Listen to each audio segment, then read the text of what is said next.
কোনো ধর্মীয় পরিচয় নয়, বরং সবাইকে রাষ্ট্র থেকে প্রাপ্য সকল অধিকার দেশের নাগরিক হিসেবে দাবির আহ্বান জানিয়েছেন প্রধান উপদেষ্টা ডক্টর মোহাম্মদ ইউনূস। দুর্গাপূজার প্রস্তুতি দেখতে সকালে ঢাকেশ্বরী মন্দিরে গিয়ে এই আহ্বান জানান তিনি। মত বা ধর্মের পার্থক্য থাকলেও রাষ্ট্র তার নাগরিকদের মধ্যে কোনো পার্থক্য করতে পারবে না বলেও মনে করিয়ে দেন প্রধান উপদেষ্টা।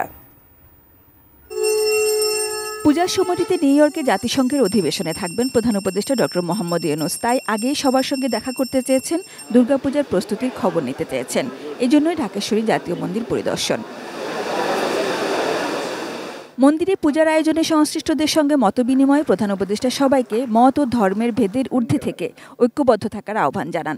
আমরা যেন জাতি হিসেবে এই অটুট একটা পরিবার হিসেবে দাঁড়াতে পারে। অ্যান্টিব্যাকটেরিয়াল অ্যাডিটিভ যুক্ত সেরা ওয়াটার ট্যাঙ্ক বিশুদ্ধ পানিতে ব্যাকটেরিয়া জন্মাতে দেয় না। নিরাপত্তা বাহিনীর পাহারায় নয়, সম্পূর্ণ স্বাভাবিক নিরাপত্তায় সকল উৎসব পালন করার পরিবেশও চান বলে জানান তিনি।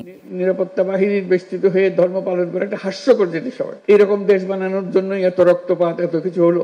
আমরা সম্পূর্ণ নিরাপত্তার মধ্যে, সম্পূর্ণ বিশ্বাসের মধ্যে আমরা আমাদের যার যার মত, যার যার ধর্ম পালন করতে চাই। মতের বা ধর্মের পার্থক্য থাকলেও সবাইকে সমান অধিকার দিতে রাষ্ট্র বাধ্য জানিয়ে আশ্বস্ত করেন প্রধান উপদেষ্টা। বারে বারে মনে করিয়ে দেব, যত রকমের পার্থক্যই থাকুক, রাষ্ট্র আমাদের প্রতি কোনো পার্থক্য করতে পারবে না। কারণ রাষ্ট্র দায়িত্ববদ্ধ সবাইকে সমান মর্যাদা দেওয়ার জন্য।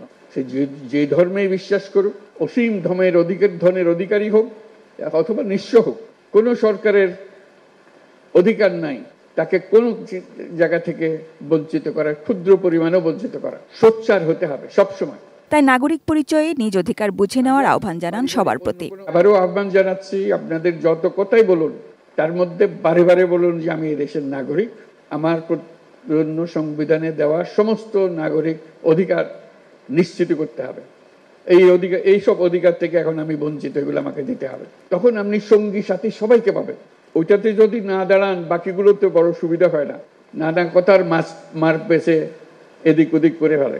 নতুন বাংলাদেশে সব নাগরিকের সকল নাগরিক অধিকার নিশ্চিতের প্রচেষ্টার কথা জানান প্রধান উপদেষ্টা। বলেন, মা বাবা যে ধর্মেরই হোক, সবার সন্তান এদেশে সমান অধিকার ও মর্যাদায় বেড়ে উঠবে।